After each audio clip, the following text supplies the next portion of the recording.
education, work, responsibility. What we think about these depends on our worldview. Now, VCY America presents Worldview Radio with Brannon House. Welcome. Glad you're with us on this Thursday, April 17, 2025. The family as the incubator for good government. I had a great conversation yesterday with Jim Pfaff. And I said, Jim, this is such a fascinating conversation we're having. We need to have this on our Christian radio stations. And so Jim Pfaff is going to join me here in just one moment. We're going to talk about a lot of things. Jim has a very full resume, from being chief of staff for Congressman Thomas Massie to working with pro-family organizations. He's a historian. He's a committed Christian. There's a lot that Jim has on his resume that makes him someone that I can pretty much talk to about anything, right? I think you'll pick up on that when we have him on here in just a minute. I think it'll be his first time to be a guest here. Been with me many times on Worldview too, but we want to bring him to the radio side as well. We have a big announcement. We've been working on something for the better part of 2 months, right, Logan? Better part of 2 months we've been working on something, and that is a trip to Washington, D.C. with Logan, Melissa, and I, and one of our camera guys, the one that was walking around with the camera the other night at the Waukesha Expo Center, Michael. Michael's been working with us since he was 17 years old. He's now 40 years old. We're pretty proud of that because we love working with people long-term like that. You get to know them, they get to know us and everything. Everybody just works together well because they're like part of the family to us. And so he'll be going with us and traveling with us. And we have been added to, you ready for this, folks? We've been working on this a long time. We have been added to the White House press pool. We have been added to the White House press pool, and we will be reporting from the White House the first week of May, that Monday. What is that Monday, Logan? That Monday, is that the 5th of May? I think? Yeah. We'll also be on Capitol Hill. We have all the necessary press passes. We'll be on the House side for interviews in the morning, Senate side, interviews in the afternoon. We already have confirmed members of the House, members of the Senate we'll be doing interviews with. And then, like I said, we'll be over at the White House a few times during the week that we're there as well, reporting from the White House inside the gate. I guess if there's a press briefing, our passes include that. We'll go into there and be a part of that. So we're doing this because you guys asked for it. You guys wanted this. We get a lot of people asking, when are you guys going to D.C.? When are you going to do this? When are you going to do that? And so we're going to do that. You guys know I'm not big on traveling. I really do like my schedule day in, day out to be the same. Dolly and the dogs like their schedules to be the same too. That's very common for dogs. They like the same schedule. And this old dog here likes the same schedule day in and day out for the most part as well. But I'm going to get outside the studio, and we're traveling for that week. Now, we have a couple very interesting stops along the way. We won't be telling you until after we've been there. We'll explain why later. And we also will be stopping at a lot of historic places. We have been working with the National Park Service. And I have to tell you something, folks. The National Park Service has been so responsive and professional and friendly and punctual. I wasn't expecting that. It is the government, right? And every time we talk to them, they're friendly. You can hear the smile in their voice. My wife had said that because I do all my calls on speakerphone because I don't want that cell phone up to my head radiating my brain. I don't need any more damage up there. And my wife, when I've hung up a couple times, says, boy, they sure are sunny personalities. I said, they are. They're just as friendly as can be, aren't they? And punctual, and emails get returned. And when you call them, you can get them on the phone if you know the right numbers to call, right? Which we do. We finally track those numbers down. And everybody in the National Park Service has been so generous and kind and welcoming. And so we finished up early this morning from our Northern Illinois temporary studio up early this morning. And we finished up the process for all the paperwork we have to fill out. And we now have passes from the National Park Service to be able to go to a lot of the monuments, okay, as a professional filming crew. I mean, I guess you guys, anybody can go there pretty much, I guess, right? And probably take your phone or camera along and film. But when you're traveling with 3 or 4 people and you've all got cameras, it starts to get a little suspicious. Like, I think you guys look like you might be a media outlet. Where's your pass? Where's your press pass? Where's your paperwork? So we didn't want to do that. Now, I'll tell you, a lot of the rules have changed because now people have such nice cameras that are 4K, 5K, whatever they are now. So a lot of the rules that used to be, you had to get a permit for this and a permit for that, that's changed because they know that the average citizen now has all this, right? But when you're traveling with 2 or 3 cameras and 2 or 3 people that are camera people, that sends off pretty much a sign to a National Park Service ranger that this is a professional media group. Let's go check and see if they got their permit. So I said, look, I even said to the National Park people, I said, look, we would rather just have permits because we don't have time to have a confusion on the ground once we get there. Our time is so limited. So we would rather just go ahead and get the permits and pay for them. So we paid the $900. We paid the $900, but that gets us throughout the week and the paperwork throughout the week to go to the Jefferson, the Lincoln, the Washington Monument, the Vietnam Memorial, the World War II Memorial, Iwo Jima. We've got a long list, and we have all the permits now to go as a professional crew. And what we're putting together is more programming that is telling the history of America. Pro-America, patriotic, historical presentations. I was talking to a friend of mine today, a retired military colonel, and he knows what we've been working on for the last few months because we talk to him frequently. And I said, I think a lot of these, some of these historical sites, I won't name them, are kind of run by leftists now. And 2 different people, unbeknownst to each other, told me, well, if you're going to try to go to this place, one of the homes of one of the former presidents, 2 people independently of each other said, you know they're run by leftists, right? And I said, no. The first person, I said, no. The second person said, yeah, I was just told that the other day by someone else. And do you know what we're finding? We are finding that some of these places where we try to go, they look up who we are, and they're really friendly with us, and they're willing to be accommodating until they go to our website and they see that we're Christian worldview news and information. All of a sudden, the door closes. A lot of these sites are run by leftists. Isn't that horrible? The leftists have taken over so many of these historical homes of former presidents and whatnot. Or they're afraid due to political correctness or whatever to let a group like us onto the grounds to film and in a professional media capacity. Now, again, many of you can go with your beautiful 4K, 5K iPhones or whatever and film all day long. But again, we try to go by the rules, dot every I, cross every T, and be straightforward and honest. And so we fill out paperwork, and we, like I said, we want to do that. But it seems as though when you do that, sometimes you're going to get an answer of no when they find out you're coming from a Christian worldview conservative area. And the retired colonel I was talking to this morning said, do you know that the History Channel, they don't seem to run a lot of the programs they used to run. He said, I had to go join their version of your vault where they archive a lot of their shows, and they don't seem to run a lot of that conservative, patriotic programming about America's founders and history like they used to. And I said, well, I didn't know that, but I know why. You know why, right? He said, yes, because many of these groups are not pro-America anymore in many regards. And so Logan and I believe that there is a need for doing some historical stuff, some historical programming that is timeless. Talking to people about public policy and what's going on is great, but that ages out pretty fast because the news cycle and public policy and everything changes very quickly.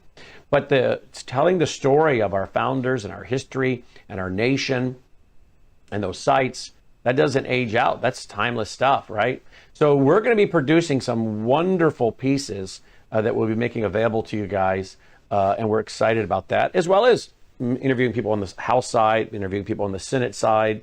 Again, we have all the permits to set up our cameras and tripods and lights and do that. And then we'll be, of course, in the White House a few days, on the grounds a few days, reporting from there. But other than that, we're going to be hitting a lot of historical sites for filming, and then later producing that into short documentaries and TV specials for you guys to consume. All right. Now, I will say this.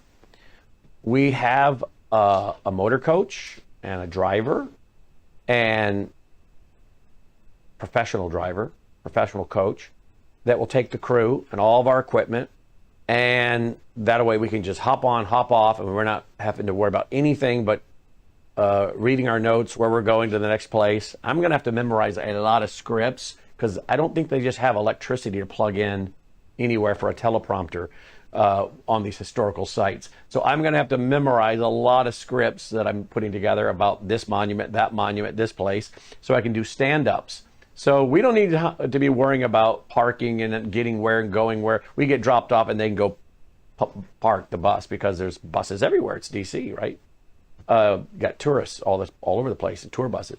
But what we are going to do is, for those of you who are members of our vault at worldviewtube.com/vault, we're going to take you aboard the coach with us, and you're going to go along with us. Most of everything we do, we're going to make available to all of you guys to watch. But some of the behind-the-scenes stuff, and what it's like to travel as a crew with 3 dogs and a coach, you guys are going to get some of the behind-the-scenes stuff along the way. My wife's standing behind the camera right now, rolling her eyes. Are you not looking forward to this, babe?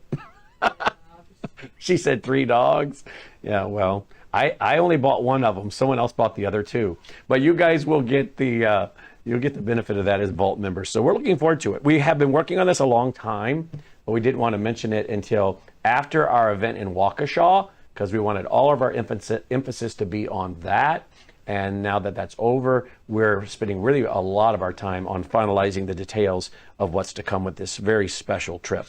All right, joining me before we go to break real quick, I'm going to go ahead and introduce him as Jim Pfaff. Jim, welcome to the broadcast. And these 74 Christian stations we're on. Hey, Jim. Oh, I'm not hearing Jim. I don't know if Jim is with us or not.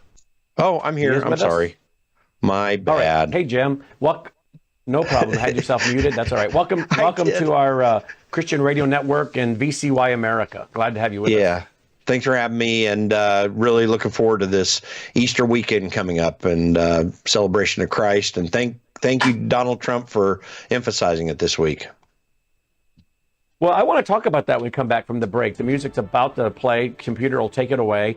But what a whiplash we've received from, what was it, a year ago? Trans Visibility Day on Resurrection Weekend. That was done on purpose as an insult to people of faith, to Christians. And now we have the White House putting out a statement about the Resurrection Sunday. We have President Trump putting out on social media about Christ dying on the cross and showing his love to the world. We have a speech. We have a speech from President Trump, I think just last night, reading about the resurrection, the cross. What a difference a year makes. We'll be right back. Hello, I'm Brandon House. I want to thank you for all your support at wvwfoundation.com that helps make possible pushing out 24/7 content for free. Without your support, we'd have to put it all behind a paywall. But thanks to you and your support through our foundation, we're able to push it out for free as a broadcast service and broadcast ministry of WVW Foundation. Please consider going there and setting up an automatic monthly contribution, or go there and make an occasional contribution. If you prefer to support us through the mail, you'll find our mailing address there at wvwfoundation.com. You can also call and make your contribution over the phone by calling 901-825-0652. That's 901-825-0652. Again, all these details are available at wvwfoundation.com. Thank you for your support as we try to help people around the world understand the times through the lens of a Christian worldview. All right, welcome back. Glad you're with us. We do have breaking news. Sadly, there has been a mass shooting at Florida State University. I'm going to go to some audio, Logan. President Trump is in the Oval Office with the Italian Prime Minister, but he did address to the media this horrific shooting. We are getting reports that there were 2 shooters. One is deceased. One has been taken into custody. Now, when you hear about any shooting, obviously your heart goes out to everybody involved, because that could happen to any of us at any time. We all know that, right? And we think of them and the family members, and just your heart goes out to them. But then when I heard about a second shooter, my stomach really dropped, because when you start talking about more than one shooter, you're now talking about something highly planned and coordinated. And again, I'm eager to find out what was the agenda behind this, what were the nationality of the individual involved. Whenever you start hearing about 2 shooters at one time, that raises even more questions. Listen to what President Trump said just a while ago from the Oval Office. Thank you very much, everybody. And I've been briefed on the Florida State University, Tallahassee active shooting. I guess it's an active shooter. Fully briefed as to where we are right now. It's a shame. It's a horrible thing. Horrible that things like this take place. And we'll have more to say about it later. Thank you very much. All right. So they're going to have more to say about it as we get more information. As we're live, we will detail that to you. Let's go back to Jim Pfaff. Jim, tell our friends that are listening your website for your organization. Yeah, I'm president of the Conservative Caucus. It's theconservativecaucus.org, and we were founded in 1974 by Howard Phillips. We're the nation's oldest conservative grassroots organization. Excellent. All right, let's talk about what we touched on yesterday. We'll go several different directions, but first, I guess I should loop back to what a difference a year makes. Resurrection weekend, the Biden White House declared it as Trans Visibility Day, and now this year, we have the president, the White House, in his official remarks on his social media, bringing the focus back to the death, burial, and resurrection of our Savior, Jesus Christ. What a whiplash in 1 year, Jim. It really is, and I'm so grateful to Donald Trump for emphasizing this week. You know, the American experiment was founded upon the Judeo-Christian ethic. And in fact, you know, we've had a lot of debates in recent years about science and trust of science and all this kind of stuff, and problems with the left and how they've dealt with it. But all scientific progress comes from men and some women, all of whom believed in God and most of whom were practicing Christians. Everything in the West that has been good, that has brought prosperity and liberty and health to human society, has been inspired by the Christian ethic. And it's really satisfying for Donald Trump to recognize this. And I believe, and I was just talking to my wife about this earlier, I really do believe that since the shooting in Butler, Pennsylvania, Donald Trump is more focused on this than ever. He's always been a friend to Christians. He's always worked hard to protect religious liberty and to uphold the First Amendment in that regard in this country and around the world, frankly.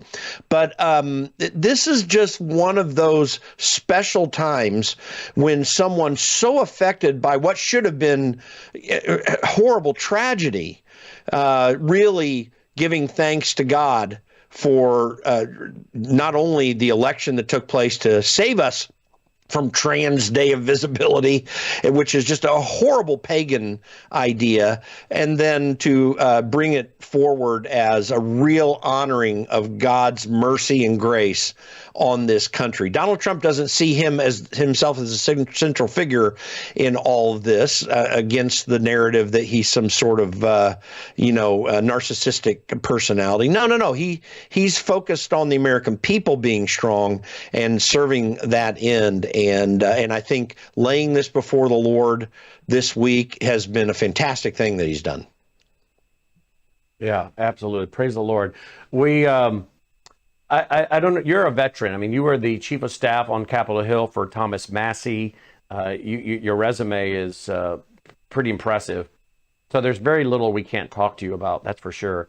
But I do want to ask you if you agree with me that we have got to be ever vigilant, ever involved. We can't say, oh, Donald Trump's been elected, everything's fine. Everybody go back to watching football and doing whatever, hunting and fishing or all these other things we consume. Not that those things are wrong in and of themselves, but let's go back to entertaining ourselves. No. American Christians particularly, who are called to be salt and light, the salt to stop the rot, to be the preservative, the light, the gospel. If we don't stay very active and make sure that the shepherds, the pastors, the real shepherds, the real pastors of America are using those sacred desks. They used to be called the sacred desk, the pulpit. If we're not using this to awaken the American church to what's going on with Islam, I was watching a video today, Islam is spreading in Florida, the mosque being built there. We know what's going on in Texas. There seems to be an absolute concerted effort to take down Texas. If we don't stay awake with the laws that are now in Great Britain, in Europe, I read today about a bill in Great Britain that wants to basically prosecute anyone that hurts someone's feelings or offends them. And I think it just passed one of their houses over there. If we don't stay vigilant, we could see ourselves right back where we were prior to the election of Donald Trump, particularly if we have a lot of voter fraud going on with the midterm elections. Do you agree that if we don't take advantage of this grace God's given us, we could find ourselves right back where we were with the attempt to shut down Christian radio or to limit what we can say on Christian radio, more attacks on parental authority, freedom of speech, freedom of religion? Do you agree with that?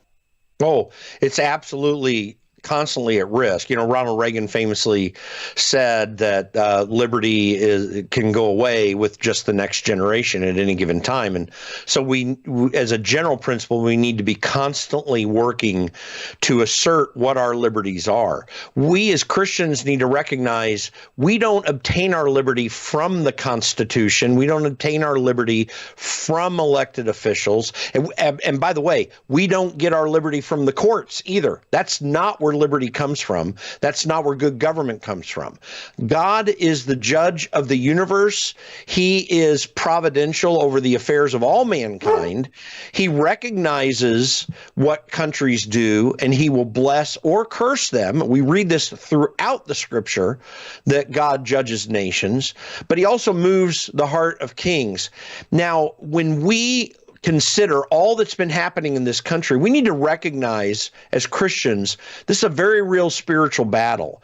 A lot of people read through Ephesians 6, which talks about the attack of that our weapons of our warfare are not carnal, but mighty in the heavens. We're fighting principalities and powers. A lot of people will read past that and say, okay, yeah, well, I need to go hands off on government because I just need to, live my Christian life and go to church and all that kind of thing, and I can be satisfied. That is not what that is saying. In fact, a very famous theologian, Arthur Kuhlman, wrote an article or a book about the theological basis of what the church's relationship is to the state. And he makes very clear the reality that Ephesians 6 is applicable to what we do in the world. And I believe that too. What is a principality and power? It's some governmental sort of system that's happening in the spiritual realm, in the metaphysical realm. But the reality is that governing principle, in this case negative and controlled by Satan, as outlined in Ephesians 6, has implications in this world. We are called to be light and salt to the earth. That doesn't just mean we preach the gospel, and we should preach the gospel. It means something much more than that. We should be engaged in our culture. And the early church in the first and second, even third centuries, from its beginning on, was butting up against the political culture, the culture in general, and they did it fearlessly with an apologetic, as Peter said in 1 Peter 3, that we must have an answer for those who counter us or go against us in what we say. That needs to play itself out in the public sphere, and certainly it begins in the church, and certainly, our primary focus as individual believers is to keep our hearts right and to build a thriving church where we're at. But it doesn't stop there. The purpose of the church is to train disciples, not primarily evangelism. And those disciples have to go out into the world and provide that salt and light that's necessary. And what the Lord has really moved me toward in my career is to do that in the public policy and political realm, because there are serious ramifications there. I worked for Dr. Dobson. That was his belief as well, too. And much of what he did while he was running Focus on the Family. This is very, very important for us to understand, and a real battle for us to undertake. Yeah, because if we don't do those things, then Christian radio starts to get shackled. The pulpit starts to get shackled. VCY America, has now got 60 years of broadcast ministry, and we were just doing our rally the other night in Waukesha. We had 1,000 chairs set up, and people were standing. So I guess we were over 1,000 people. Praise the Lord, right? And I stayed at the inn for 2 hours, and it was my joy and privilege to visit with so many of our listeners and to hear personal testimonies of what the VCY America Radio Network and Worldview Radio Ministries have meant to them. That light, that salt, can stop quickly in that medium if we have the government come along and say, well, you can't speak about the issues of the day. That's political, and we don't want you saying things about Islam. We don't want you saying things about the LGBT. That hurts people's feelings.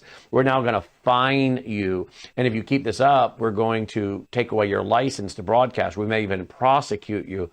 It doesn't take much, and yet any of us who, and like yourself, Jim, any of us who've been in media, particularly Christian media, knows the power of broadcast.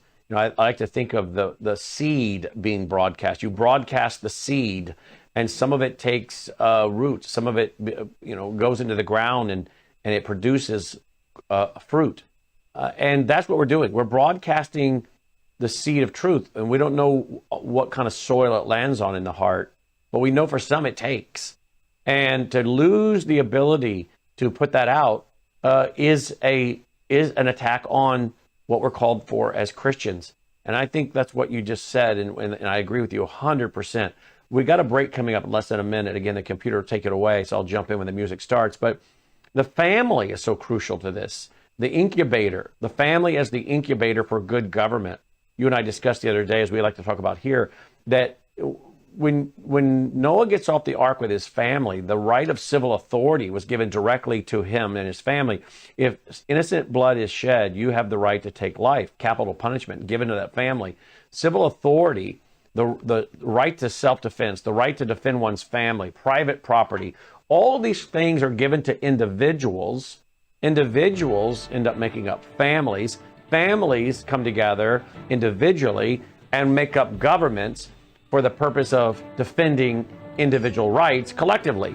It's not defending the rights of the collective, it's defending the rights of the individuals collectively, our individual, private, God-given rights. So when we come back, let's talk about the family as the incubator for good government. My guest is Jim Pfaff, and you're listening to Brandon House, not live, that's at night. You're listening to Worldview Radio, but I am Brandon House, but it's Worldview Radio. Crosstalk with Jim Schneider comes up at 2 p.m. Central on over 100 outlets at vcy.org. Reporting from the Midwest on location. We'll be right back. Hello, I'm Brandon House. Melissa and I have been taking Bella Grace, this powerful elixir, since last fall, 2023. The results have been amazing. My hands would crack and bleed, deep cuts and cracks every winter for years. No matter what we did, we couldn't get them to stop cracking and bleeding. This year, I took Bella Grace, no cracking, no bleeding. My acid reflux, gone. Haven't had to take a Pepsid. My hair growth, the last 2 times I had my hair cut, the lady had to use thinning shears on my hair. That's amazing. We've also received incredible feedback from you, our listening audience, and the impact it's had for you. This is loaded with Astaxanthin, that's a powerful antioxidant. Collagen, but top grade collagen. Studies show 95% of it is being absorbed in the body because of the way they develop it. Then we have something called cat's claw. That's an anti-inflammatory from a vine in Peru. It's the bark, and it's an anti-inflammatory. There are about 80 clinical trials on Bella Grace. Please get a subscription now and save. MelissaHousebg.com.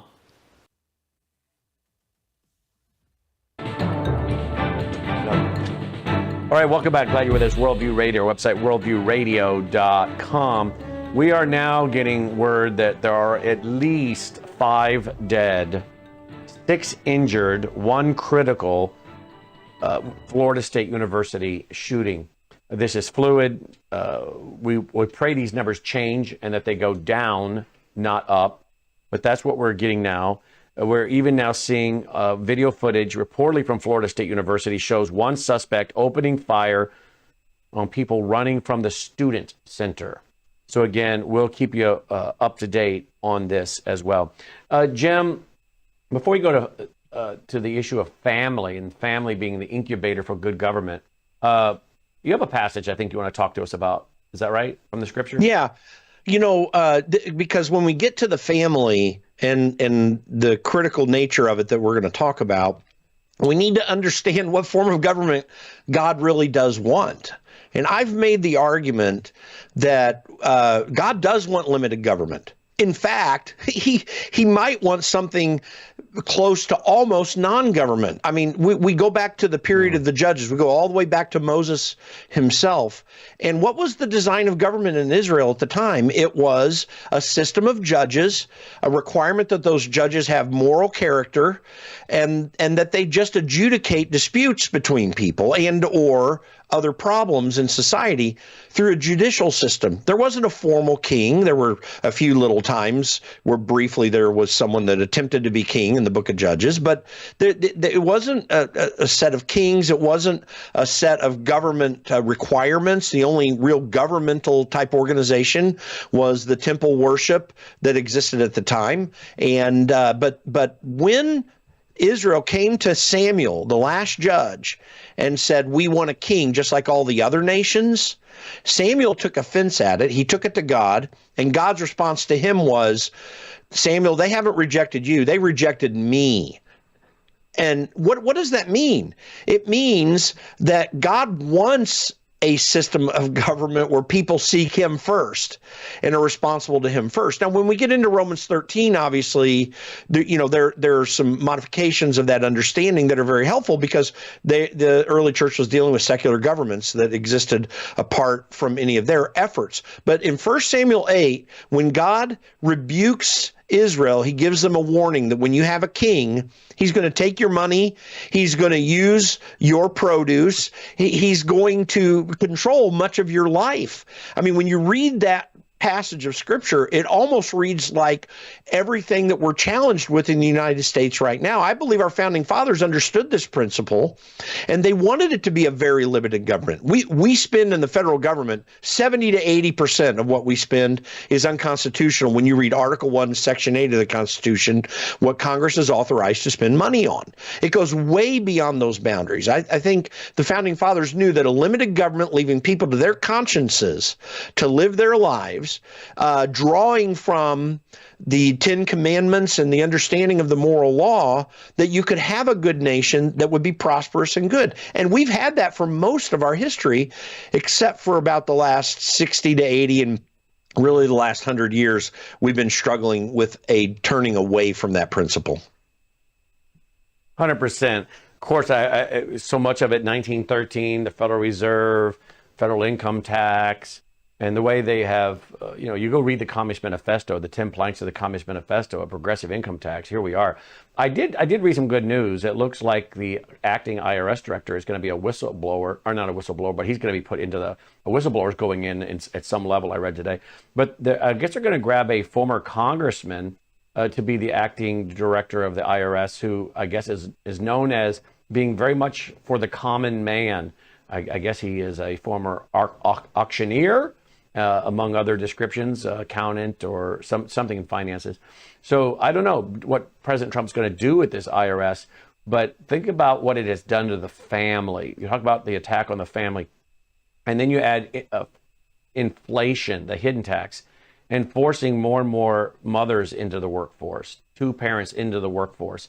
Some of it, of course, comes down to tightening the budget, not living outside our means, not having to keep up with the Joneses.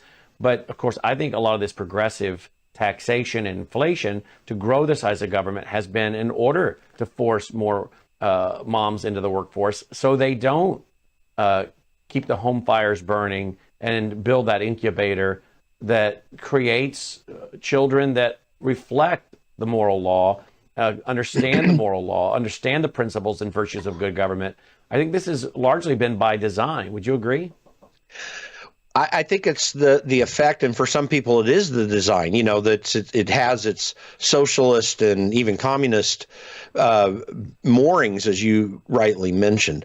What has happened is that a federal government that Woodrow Wilson believed, and even FDR after him believed, should be directing how culture works. Both of these men made statements about how the Constitution constrained them from doing what they thought ought to be done in culture. Remember, just after Woodrow Wilson's time, intellectuals in this country were praising Benito Mussolini. This is long before World War II, when the violence and horrible atrocities of World War II took place.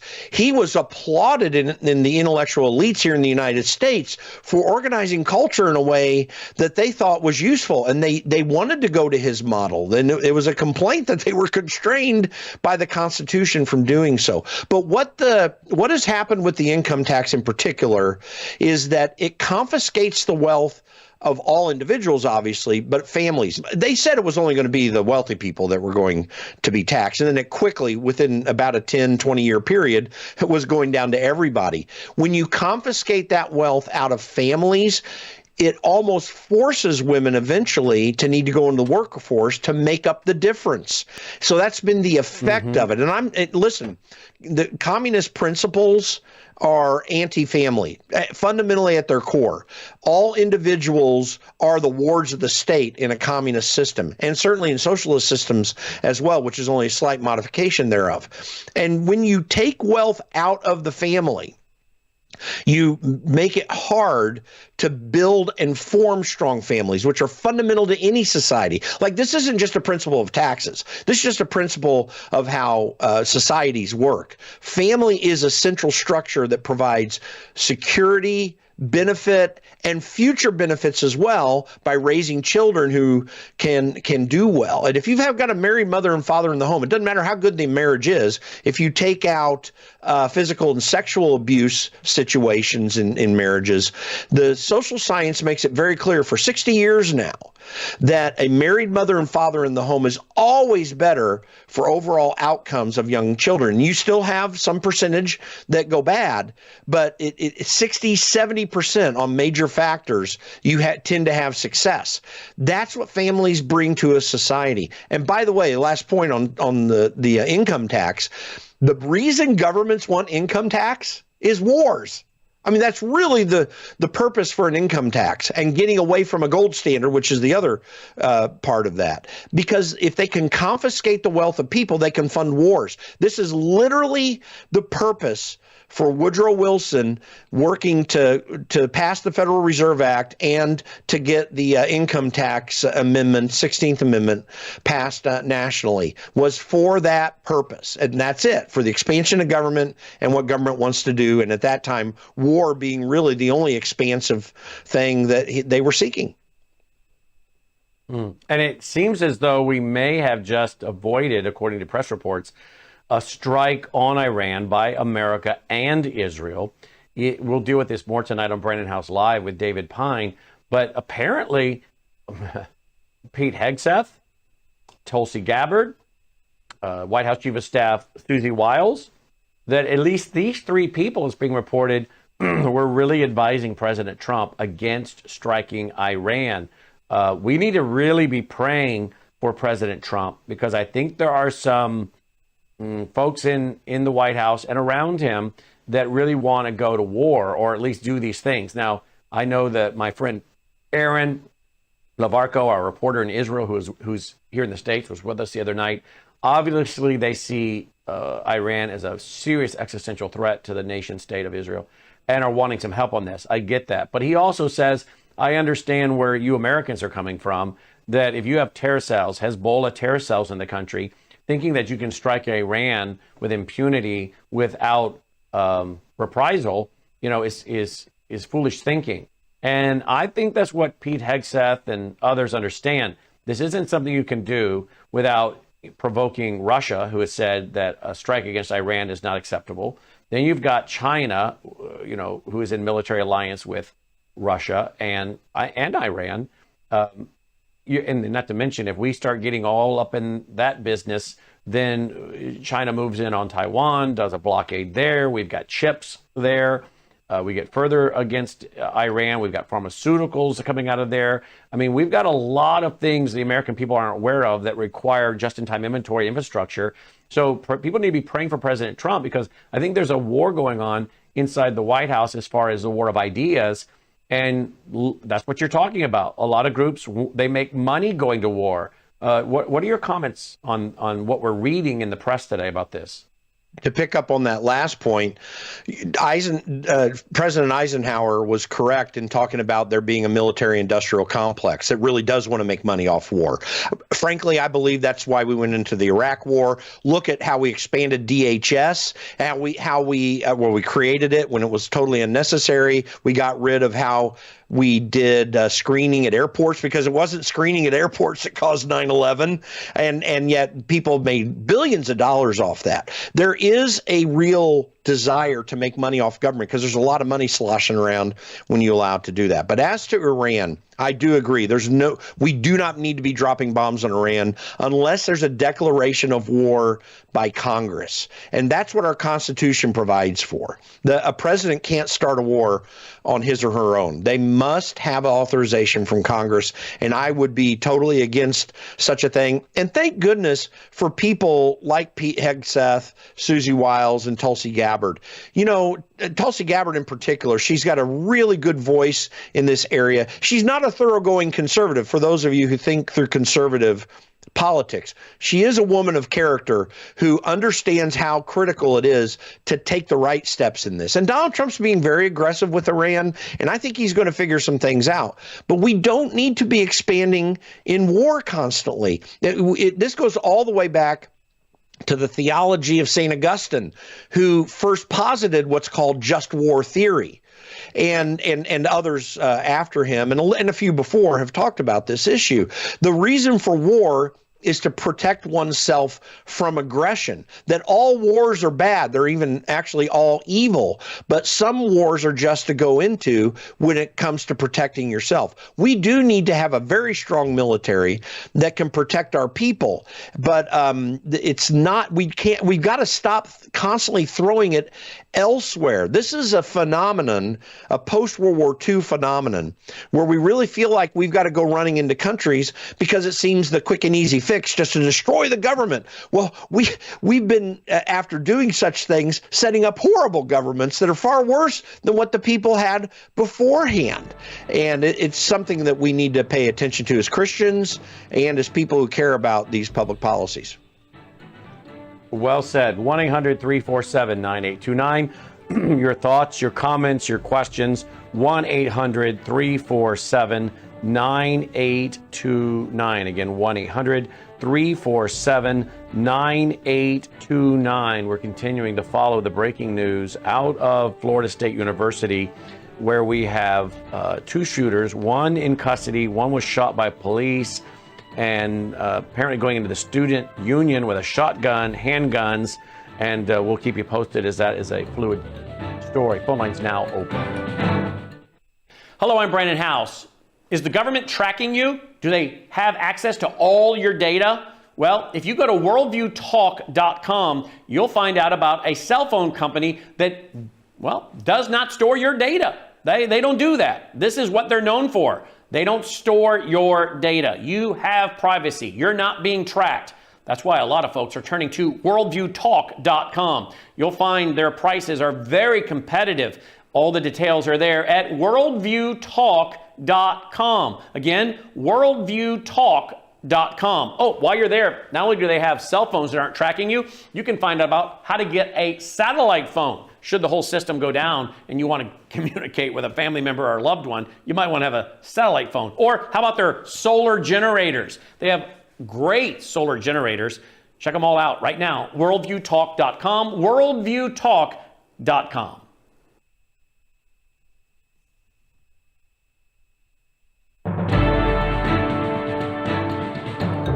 All right, welcome back. Glad you're with us.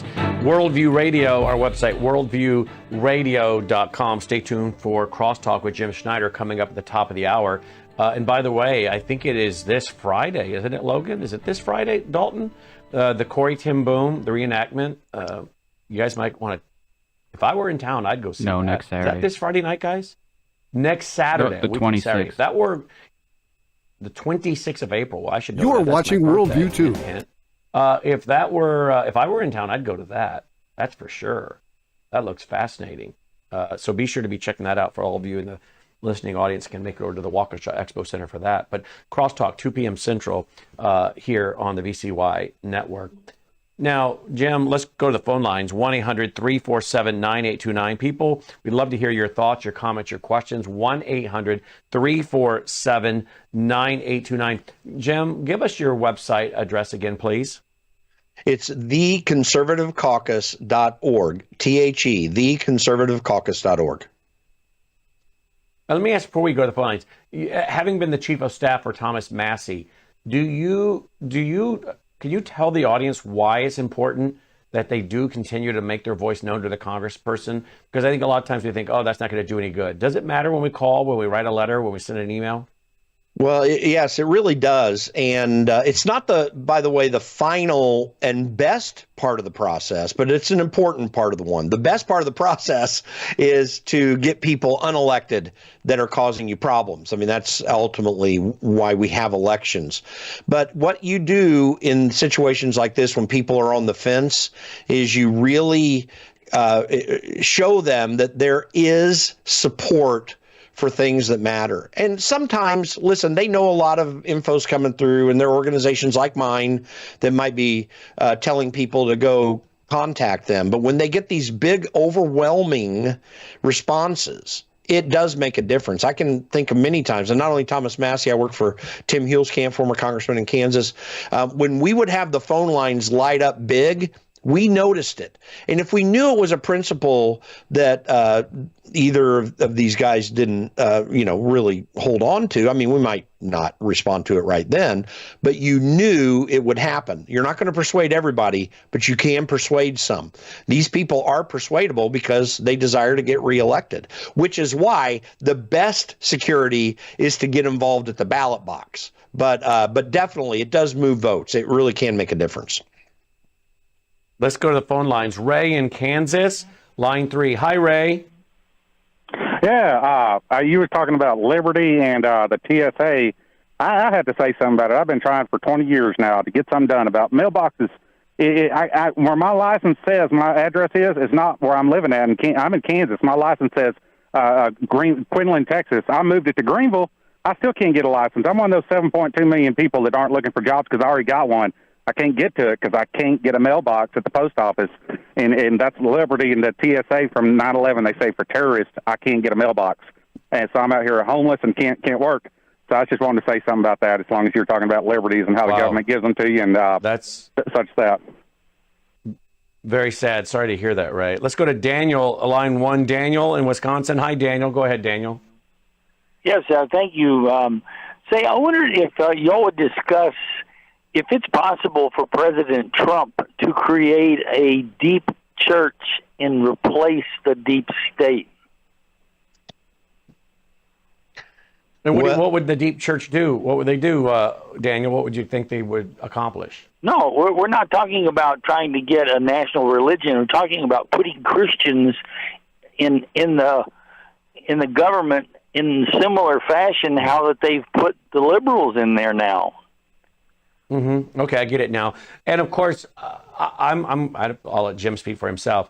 I'm not saying that every person that goes into the administration has to be a Christian. Okay, I know that sometimes there's some people that are very qualified that are not Christians, but they're very qualified. I talked to a guy today who is former military, highly qualified. He should go into the Pentagon. I know he's even being talked to by some people at very high levels. He happens to be a national security expert and a Christian. But sometimes the experts are not Christians per se. But when you can find those that are, that's great. But what are your thoughts, Jim? Yeah, I mean, I think it can always be good, but it's not necessarily the ultimate answer. It is a good thing, but it's not ultimately the answer. This is why we have a constitution, by the way.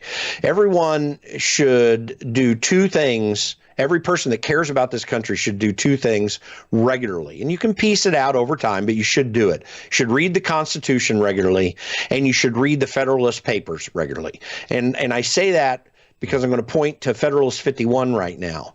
And James Madison, writing there, made the point that, if men were angels, they'd have no need for government. And if angels governed us, there would need to be no constraint upon them, because the moral problem isn't there. But as I say many times, 6,000 years of recorded human history proves the radical corruption of mankind.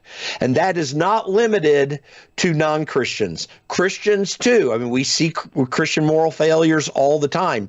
You can have corruption in government, even amongst Christians, if there's not some legal restraint there. They must be restrained. Chuck Colson wrote a book, Kingdoms in Conflict, which everyone should read. It was a great book.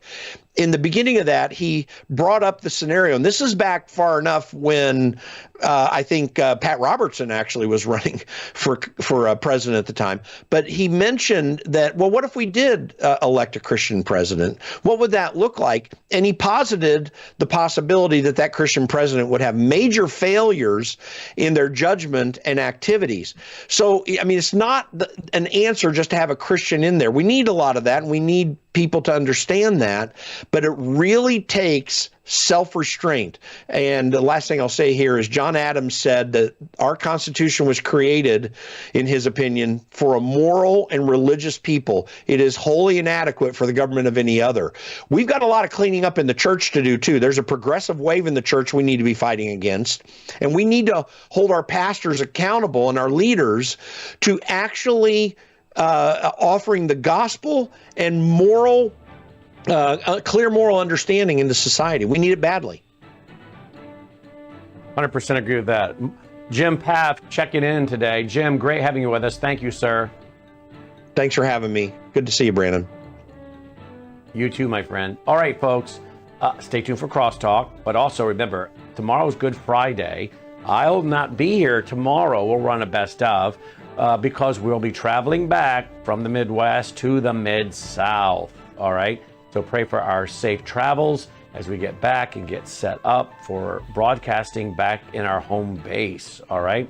Great again to see so many of you on Tuesday night. Thank you so much for being there. Take care. This has been... And that's our broadcast on those stations. We're back with WROS out of Jacksonville, Florida, and worldviewtube.com. I want to go back to our plans for our tour coming up the first week of May to Washington, D.C. Will you guys start praying about that for us? Again, we believe the Bible says the prayers of the righteous availeth much. So pray for safety in travel. Pray for our health. Pray for the health and alertness of our drivers. Then, of course, all of us on the camera crew and whatnot. Pray for divine appointments. Pray that the doors will be open. We still have some doors we're trying to get open. So pray for doors to be open that the Lord would want to have opened. And we can get into a few places I won't mention what they are, but we have a few places where we're trying to get in to film and to be a part of some historical sites. We're also working on some interviews. We're trying to get some key interviews with some people while we're there as well. Maybe pray about that those doors would open.